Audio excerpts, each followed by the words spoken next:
मी निवास कळसे दिव्यांग आणि आज या ठिकाणी आपल्या नगरीचे लोकनियुक्त नगराध्यक्ष मान्य श्री आनंदराव संभाजी मलगुंडे दादा आणि मलगुंडे दादा फाउंडेशननं आज पहिल्याच दिवशी इकडे तिकडे खर्च करण्यापेक्षा या दिव्यांग बांधवांना एक पाठीवर अशी थाप दिलेली आहे की तुम्ही आमच्यासाठी सहकार्य केलेलं आहे। त्याच्यामुळे आम्ही दिव्यांग बांधव खूप खूप खूप आनंदी आहे।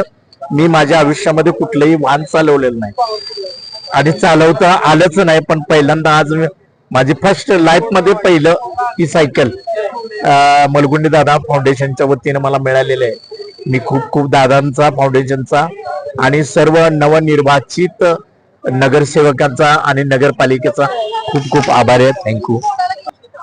विशेष म्हणजे आपल्या वाळवा तालुक्याचे भाग्यविधाते माननीय नामदार जयंतरावजी पाटील साहेब यांच्या नियोजनातून हे सगळं होतंय आणि साहेबांचं या दिव्यांग बांधवांच्या वरती आम्हावरती खूप प्रेम आहे आणि हे आम्ही असंच कायम अबाधित ठेवू प्रेम। साहेबांचं पण खूप खूप धन्यवाद, प्रतीक दादांचं सुद्धा खूप खूप धन्यवाद। थँक्यू।